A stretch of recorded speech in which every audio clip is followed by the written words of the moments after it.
हाग्रामा महिलारियासो बिदि दरजाखौ खुलिना गालांदों ओंखायनो दिनै बिथांमोना सोरबा बुंबाय थायो 1 लाख मानसिनो हा होदों 10,000 मानसिनो हा होदों बिदि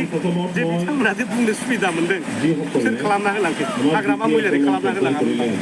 दिनै एबसुनि नेताफ्रा बड'लेण्ड इउनिभारसिटियाव फरायनानै नेता जाफैदों हाग्रामा महिलारि बानायनाय इउनिभारसिटियाव कलेजाव फरायनानै लिडार जाफैनानै हाग्रामाखौ जेबो मावाखै होननाय माने माननाय जादों बर'आसो सासे महामहित थग्लक होननाय मोनसे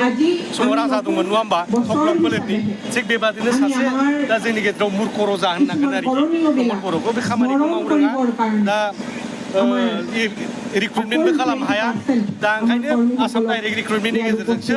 बिटिसिआव थानाय मोनफ्रोमबो खालि पस्टखौ दा फिलआप खालामगासिनो दं आसाम सरकार 25 कालिबारि बिपिएफ जेनेरेल मिटिं जादों लोगोसे बेयाव माखासे इउपिपिएल दोलोनि आरो एसएनडिपिनि माखासे सोद्रोमाफोर जयेन जादों दा बेवहाय फैनानै जोबोद गोजोननाय मोन्दों जे मोनफ्रोमबो जायगायावनो जोंनि बिपिएफ दोलोनि खामानि मावनाय बेखौ मोजां मोननानै आरो थांनाय 7 बोसोराव रायजोफोरनो जेबादि खामानि मावनानै होदों बेखौ मोजां मोननानै आरो दानि प्रमद बर' दैदेननाय इउपिपिएल सरकार बिजेपि सरकार मित्र ज'टनि सरकारखौ बे 3 बोसोराव मोजां मोनैनि खारनाव दिनै लोब फैगासिनो दङ बर'आ दिनैहाय माने बे 3 बोसोराव मोनसेबो साख्रि होनो हायाखै साख्रि होनाय गैया सिएसपिआ दानजाबाय दा सिएसपिखौ बानायनोसो नाजाबाय थादों बिथांमोनहा बे जोबोद बुरबकनि खामानि मावदों माने बिसोरो सिएसपिखौ सिफायनांगौनि खोथा गैयामोन माने सिएसपिनि मेम्बार्सफोरखौ सोलायनो हायो सिएसपि जे मोनसे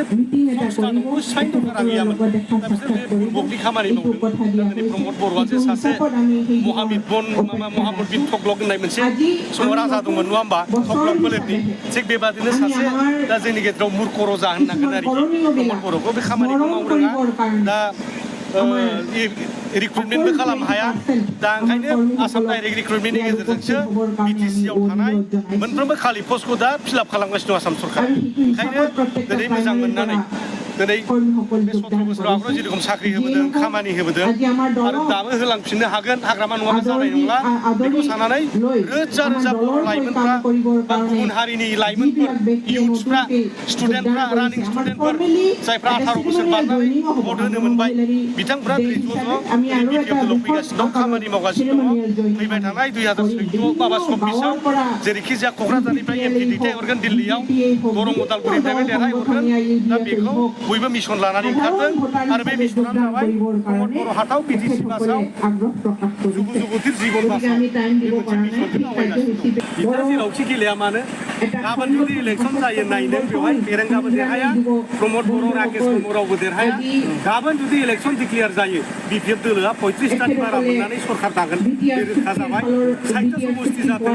बेवहायबो जों 40टानि बारा मोनगोन 40टा समष्टिनि गेजेराव गेलेब्लाबो 35टानि थाखाय दा रेडि जागासिनो दंखायो जों देरहागोन बेवहाय सोरबा फेरेंगानि राकेश ब्रह्मनि बुंनाय गाज्रि गाज्रि बाथ्राजों रायनाय सासे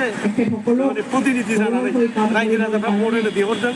बिनि खुगाफ्रा मोजां जानांगौ सयब' गोनां जानांगौ नङा होमबा नाथाय बे मानसिनिफ्राय गाज्रि गाज्रि जे बाथ्राफोरखौ लावखारनिफ्राय गाज्रिसिन मानसिफ्रा रायलायबावो लावखारनिफ्राय गाहायसिना मानसिफ्रा बुंनो हागौ नङा होमबा बिथांमोना बिबिसना खालामनानै रायजो राजाफ्रा बिबिसना खालामगोन बेबादि मानसिया दिनैनि तारिखआव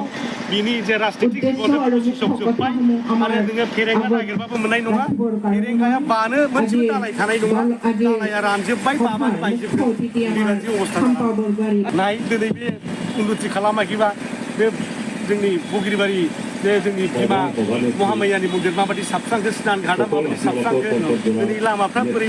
श्रीरामपुरजों फैनाय ओरै काजलगाव माबाजों हाबनाय बासबारिजों हाबनाय लामाफोर दिनै बे मन्दिरनिफ्राय ओरै थांनाय सांबान्दा थांनाय मानाय लामाफ्रा अनेकथा लामा मोजां जाजोब्बाय आरो बेवहाय आगोलफ्राव जायो खार'ना मा बिपिएफआ खेबसेबो देरहाफेराखैमोन थांनाय 15 बोसोरनि इलेक्सनाव खेबथाम इलेक्सन जाबाय लोगोसे जोङो बे इलेक्सन समाव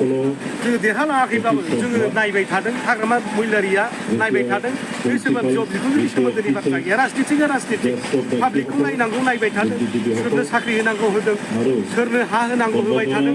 जे हा होगासिनो दं बिथांमोना बेखौलाय बे दरजाखौ सोर खुलिना गालाङा हाग्रामा महिलारियासो बिदि दरजाखौ खुलिना गालांदों ओंखायनो दिनै बिथांमोना सोरबा बुंबाय थायो 1 लाख मानसिनो हा होदों 10,000 मानसिनो हा होदों बिदि जे बिथांमोना जे बुंनो सुबिदा मोन्दों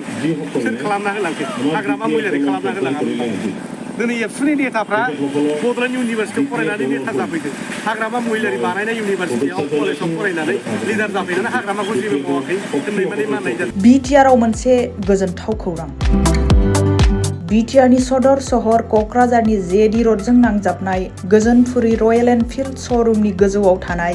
आइ आफा बिएम इनस्टिट्युट अफ पेरामेडिक्स। बे आइ आफा बिएम इनस्टिट्युट अफ पेरामेडिक्सआ नोंथांमोननो लानानै फैदों देहा जोथोन लाखिनायनि माखासे आयदाफोर। 2024-25 मायथाइनि मुं थिसननाया फैगौ 15 जानुवारिनिफ्राय जोबथा मार्च दानसिम सोलिगोन। बे पेरामेडिक्सआव गावारि सोलोंथाइखौ थाखो 12नि उथ्रिसारनाय बिजाथि एबा फरायसाफोरा लानो हागोन। बिटिआरनि सदर सहर क'क्राझारनि गोजोनपुरी एबा गांजेमा बाजारजों नांजाबनाय आइ आफा बिएम इनस्टिट्युट अफ पेरामेडिक्सआ नोंथांमोननि थाखाय गोदान मुं थिसननाय आयदाफोरा जादों medical laboratory technology, first aid patient care and assistant nursing, OT technician, ICU technician, radiology technician कर्सखौ 2 बोसोरनि गेजेरावनो आबुं खालामनानै बिएसएस भारत सेवक समाज डिप्ल'माखौ लानो हागोन। लोगोसे गासैबो डिप्ल'माखौ लानायनि उनाव सोरखारि साख्रि मोननायनि सुबिदाबो दं। नोंथांमोनहा बेफोर कर्सनि थाखाय गोदानै मुं थिसननो गोसो दङब्ला आइ आफा बिएम इनस्टिट्युट अफ पेरामेडिक्सनि नैबे मबाइल नाम्बार 9395899391 86383914746 आव थोंजों सुलाद लाहरनो हागोन।